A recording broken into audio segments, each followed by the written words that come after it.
السلام عليكم ورحمة الله وبركاته، معاكم منى أحمد، ومكملين مع بعض في شرح الخطة التسويقية لشركة إيكواي، وتقريبا نقدر نقول ده مسك الختام. أقدر أعرف طيب أنا هاخد كام بقى من شغلي في إيكواي؟ زي ما انتم شايفين كده في مكافآت كتيرة قوي في شركة إيكواي، حسبناها مع بعض في الفيديوهات اللي فاتت بالتفصيل. الكاش باك، الهدايا، الإشراف، مكافأة الفريق، مكافأة القيادة، مكافأة السفر، والشاطرة بقى اللي تاخد أكبر قدر من المكافآت دي. في رتب كده زي درجات سلم بتطلعيها في ترقياتك في ايكوي، تبتدي من مانجر 1، مانجر 2، مانجر 3، دايركتور، دايركتور 1، دايركتور 2، دايركتور 3، ليدر، ليدر 1، ليدر 2، ليدر 3، وإليت ليدر.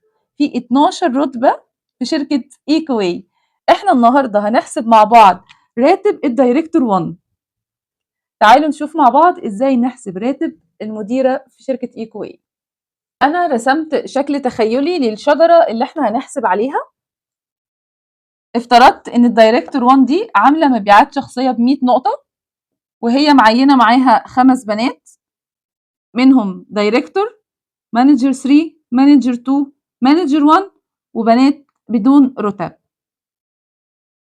مش محتاجة أوضح لك إن كل ما زودتي عدد شركائك كل ما المكافآت زادت، كل ما الرتب اتغيرت كل برضو ما نسب المكافآت اتغيرت، كل مثلا ما عملتي هنا مبيعات شخصية أعلى كل برضو ما مكافآتك زادت. لكن ده مجرد نموذج لشجرة هنحسب عليها مكافأة الدايركتور 1 في الحالة اللي قدامنا دي.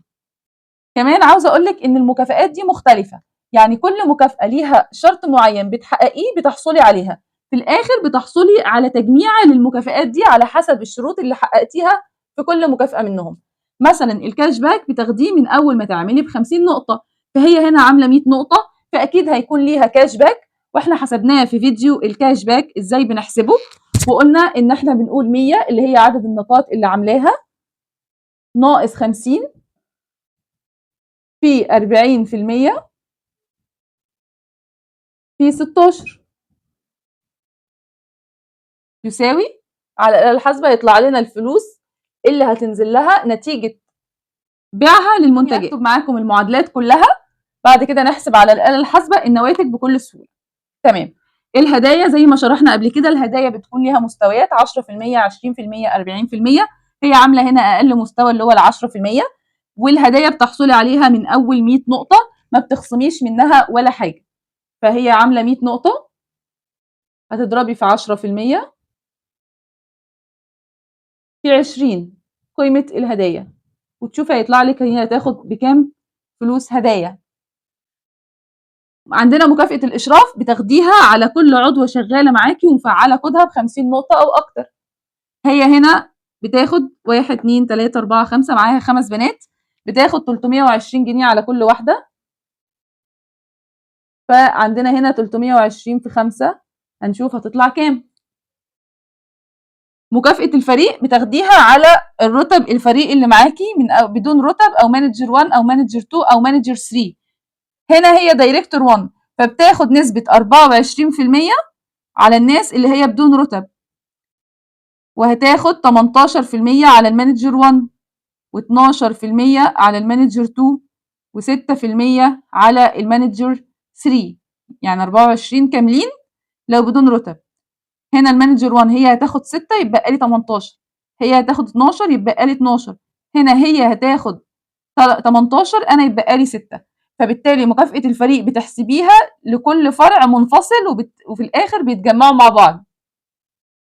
مكافأة الفريق هنا المانجر 3 دي عاملة 2600 نقطة، هاخد نسبة 6% أضرب في 16 ونشوف هيطلع لنا كام. عاملة 1800 نقطة في 12% في 16، نشوف هيطلع لنا كام فلوس. المانجر 1 عاملة 800 نقطة في 18% في 16، شوف كام فلوس. اللي بدون رتب عندي 700 نقطة، هاخد عليهم نسبة 24% في 16، ونشوف هيطلعوا لنا بكام فلوس. بعد كده عندنا مكافأة القيادة، وباخد نسبة 8% عن الدايركتور اللي تحتي، طالما أنا دايركتور 1 فعندنا 4400 في 8%. رجعت لكم تاني بعد ما عملت الحسابات علشان ما اطولش عليكم في الفيديو. لكن عاوزة كل واحدة فيكم تمسك ورقة وقلم وآلة حاسبة وتعمل الأرقام دي بنفسها وتتأكد إن هي فهمت كويس جدا الخطة التسويقية وتحلم بالراتب اللي هي عاوزة توصل له، وبوعدك إن شركة إيكوواي هتحقق لك حلمك. احنا حسبنا الكاش باك وقلنا ده بناخده على مبيعاتنا الشخصية اللي احنا بعناها بنفسنا من المنتجات من أول 50 نقطة. كل ما زودتي مبيعات كل ما زادت نقاطك. بنخصم 50 نقطة من المبيعات دي، 100 ناقص 50 في 40% في 16، هتاخد 300 جنيه على المبيعات اللي باعتها. كمان الشركة بتديكي منتجات هدية من أول ما تبيعي ب100 نقطة وأكتر، ومش بنخصم هنا حاجة، وهي هنا هي لسه في أول مستوى ال10%، ف100 في 10% في 20. طبعا لو مش فاهمين ده ارجعوا للفيديوهات السابقة، كل مكافأة من دول ليها فيديو بالتفصيل. هنضرب فيه هيطلع لها مكسب 200 جنيه، منتج ب200 جنيه هدية. مكافآت الإشراف بتاخديها على الناس اللي انت وظفتيهم معاكي او عرفتيهم على الشغل معاكي وعملوا هم كمان مبيعات ب50 نقطة واكتر، تاخدي 320 جنيه عن كل واحدة. هنا معاها 5 هتاخد 1600 جنيه مكافأة إشراف. مكافأة الفريق بتختلف على حسب الرتب اللي معايا، باخدها على الناس اللي بدون رتب او الرتبة مانجر 1 ومانجر 2 ومانجر 3. هنا المانجر 3 عاملة 2600 نقطة، هاخد عليها 2496 جنيه. مانجر 2 عاملة 1800 نقطة، هاخد عليها نسبة 12% في 16، هاخد 3456 جنيه. المانجر 1 هنا عاملة 800 نقطة، هاخد عليها نسبة 18% في 16، 2304. الناس اللي بدون رتب 700 نقطة، هاخد عليهم نسبة 24% في 16، 2688 جنيه. يعني مكافأة الفريق في الحالة دي هي 2496 زائد 3456 زائد 2304 زائد 2688، يطلع لك 10000 جنيه 944 مكافأة فريق فقط.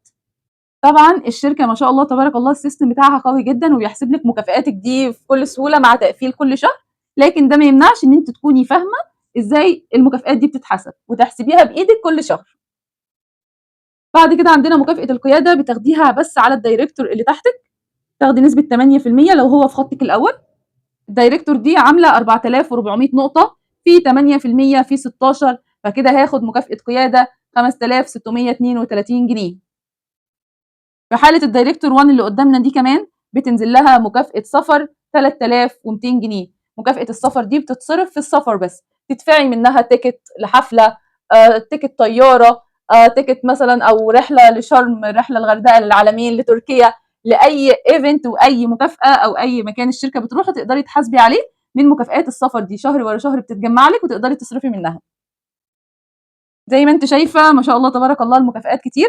تعالوا كده نحسب مع بعض بقى التوتال بتاع المكافآت دي كلها كام. نقول مع بعض تاني، راتب المديرة دي في الشهر ده من شركة إيكوواي هيكون، لو حسبنا يعني لو شلنا الهدايا عشان دي منتج بتاخديه كمنتج، يعني الهدايا دي بتاخديها منتجات مش بتاخديها فلوس، والترافل بونص دي فلوس بس مش بتقبضيها في ايديكي، دي بتدفعيها في رحلاتك وسفرك، يعني تخلي رحلاتك والايفنتات وكلها تكون على حساب الشركة. لو قلنا كده يبقى احنا نجمع 300 و1600 و10900 و5600، يطلع لك راتب هنا 18476 جنيه.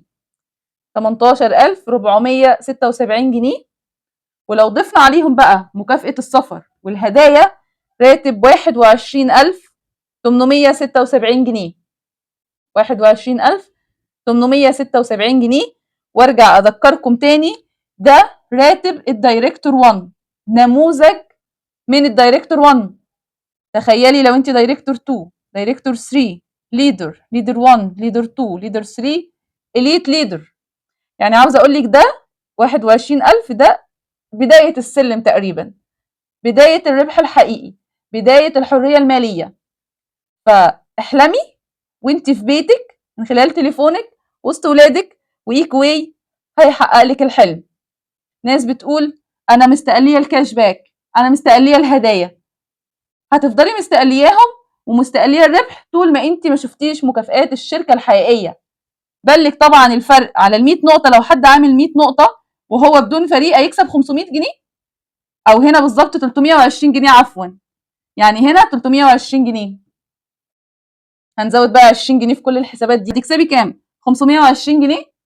طيب ولا 21000 جنيه، وهم نفس ال 100 نقطة، لكن الفرق ان انت هنا فهمتي يعني ايه مالتي ليفل ماركتنج، وفهمتي اساس الشركة اللي انت منضمية ليها. اتمنى يكون الموضوع واضح معاكم. كل التوفيق لكل اللي بيشوف الفيديو. لو احتجتوا اي استفسار سيبوا لنا في التعليقات او ابعتوا لي معاكم على الخاص. منى احمد، سلام.